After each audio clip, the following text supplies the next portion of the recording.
Velkomin í þessa yfirferð. Í dag ætlum við að kafa ofan í efni úr leksíu 19. Við erum að fara að skoða smá málfræði sem margir eiga í dálitlu basli með en er samt svo ótrúlega mikilvæg. Við ætlum nefnilega að ræða eftirsjá og ágiskanir í þátíð. Sko, við vitum að hvernig á að gefa fólki góð ráð í nútíðinni, en hvað gerist þegar við viljum horfa tilbaka? Þegar við þurfum að ræða hluti sem hana nú þegar gerst. Þetta er akkurat það sem við ætlum að skoða núna. Ok, spáum aðeins í þessu. Við getum alveg gefið góð ráð fyrir framtíðina, en hvað ef skaðinn er þegar skeður? Maður er að vitsstundin geta talað þau mistök sem voru gerð. Til að gera nákvæmlega þá ensku þurfum við eiginlega að smíða okkur smá tímavél. Við getum auðvitað ekki raunverulega breytt fortíðinni, en málfræðin hjálpar okkar að ferðast aftur í tíman og greina það sem fór úrskeiðis. Svo hvernig galdrar maður fram þessa tímavél í ensku? Kíkjum fyrst á þessa tímavélaformón. Hér er algjöru lykilinn á þessu öllu saman. Það dugar nefnilega ekki að nota bara staka hjálparsögn eins og should eða must. Nei, galdurinn felst í að við verðum að bæta við orðinu have og síðan fylgir sögnin í svo kallari þriðju mynd. Þetta er stundum kallað action 3 eða lýsingarháttur þátíðar. Og þessi nákvæma samsetning er algjörlega ómissandi verkfæri til að brúa bilið á milli þess sem er að gerast núna og þess sem gerðist áður. Næst er það þá hvernig við tjáum eftirsjá í þátíð. Þá skoðum við formúluna sem grípur okkur þegar við átum okkur á að einhver mistök voru gerð. Þetta er rosalega einfalt í rauninni. Fyrst er það personan, síðan should have og loks sögnin í þriðja mynd. Takið eftir hvernig should sem gefur okkur yfirleitt ráð í nútíð breytist þarna algjörlega og verður að beina eftirsjá yfir einhverju sem fór forgörðum. Hér er algjört klassiker úr skólanum. I should have studied for the exam. Eða ég hefði átt að læra fyrir prófið. Við höfum líklega mörg einhvern tíman hugsað eða jafnvel sagt nákvæmlega þetta. Uppbyggingin hérna er fullkomin. Fyrst er það personan I, síðan formúlan should have og loks sögnin studied. Á yfirborðinu gæti þetta hljóma eins og frekar sakláspæling hvað hefði verið gáfulegar að gera. En sko aðalatriðið eru þetta það sem ekki er sagt upphátt. Það er þessi faldi bittri sannleikur á bakvið frasan. Þegar einhver segir að viðkomandi hefði átt að læra, þá er raunverulega verið að viðurkenna tap.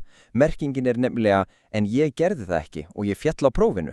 Það er einmitt þessi blápalda staðreynd sem gerir þessa málfræði svo áhrifaríka. Hér erum við ekki bara að púsla saman orðum, við erum að koma tilfinningum til skila.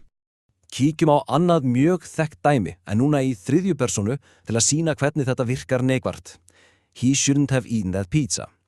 Hér er ekki verið að dæma, heldur bara að vera að benda á eitthvað sem hefði klárlega betur verið látið ógert. Við notum should not have, sem er oft stytt í shouldn't have, og svo sögnina eaten. Einhver tók semst á afdrifaríri ákvörðun að gúffa í sig pítsu og er pottþétt farin að sjá verulega eftir því.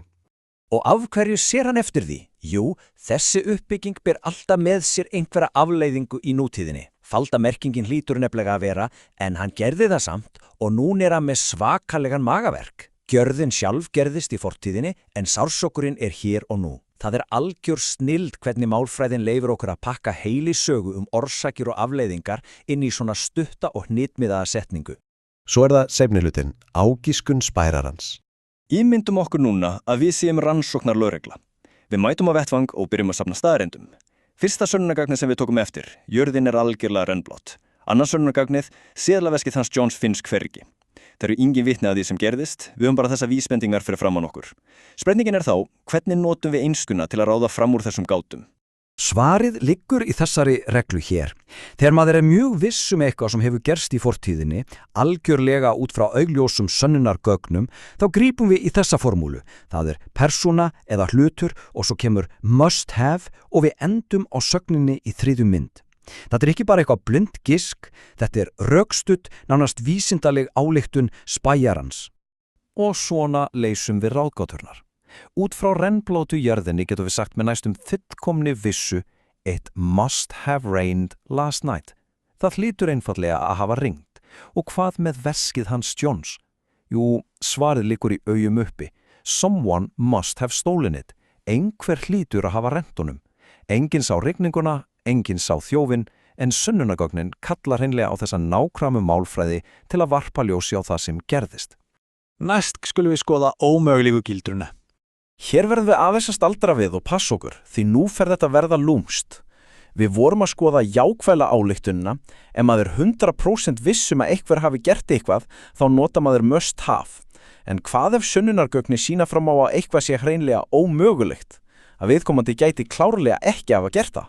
Það er nákvæmlega hér sem gildra mætur okkur. Sko, heilin í okkur vill alveg óvart taka must og breyta því í neitun, mustn't have, en það er algjörlega stórfenglega rangt þegar við erum að tala hluti sem voru ómögulegir. Þetta er risastór rauður fáni. Eina rétta leiðin, og ég meina eina rétta leiðin, til að segja eitthvað hafi ekki geta gerst er að segja can't have eða couldn't have. Það er alveg meginatriði að festa þetta vel í minnunu. Kíkjum á nokkur raunverulega dæmi úr efninu okkar til að negla þetta niður. Ef einhverjum peningum var stólinn, en viðkomandi aðili var með okkur á þeim tíma, þá getum við sagt he can't have stolen the money. Af hverju? Af því að hann er með pottþýdda fjarvistasönnun. Svo getum við líka sagt she couldn't have gone to Paris. Það er ómögulegt, því einhver sá hana út í búð hér heima í morgun. Við notum can't have og couldn't have, hreinlega til að loka algjörlega fyrir þessa möguleika. Tökum þetta saman og berum saman nútíð og þátíð. Hér kemur skýrt fram hvernig tíminn sjálfur breytir merkinguna á því sem við segjum. Í nútíð segjum við should study. Það er bara frábært ráð sem hægt er að nýta sér strax. En leið og við ræsum tímavélina okkar og segjum should have studied, þá hefur þetta breyst í beina eftirsjá. Þarna er lestin farin, tækifærið er farið. Það er hreinlega orðið of seint að laga stöðuna. Og svo aftur að spæra vinnunni. Hvernig hljómaði hún í nútíð á móti þátíð? Ef við bönkum á þér og heyrum fótatak inn en enginn svarar, þá er sterkasta ágiskunin í nútíðinni he must be at home. Við erum rosalega viss akkurat núna. En ef við horfum á tómt skrifborð seinna part dags og úlpan er farin, þá grípum við í þátíðar ágiskunna og segjum he must have gone home. Í báðum tilvikum erum við mjög viss okkar mál, en þetta litla have færir atburðin endanlega yfir í fortíðina. Sem leiður okkur að lokum þessarar yfirferðar. Svo, næst þegar rettum einhver glötuð tækifæri eða þegar maður reynir að átta sig á framvindu mála sem enginn sá gerast, endilega hlustið vel eftir þessum formúlum. Hvort sem maður beiskjan að bak við should have eða spæjara ályktunin í must have, þá opnar þessi smágerða málfræði algjörlega nýjar dyr að dýpri skilningi á enskunni. Takk kærlega fyrir að fylgjast með og gangi ykkur vonandi frábærlega að spekulera í þessum litlu en stórum málfræðilindamálum áfram. Takk fyrir að horfa. Haltu áfram að læra með Slowingo.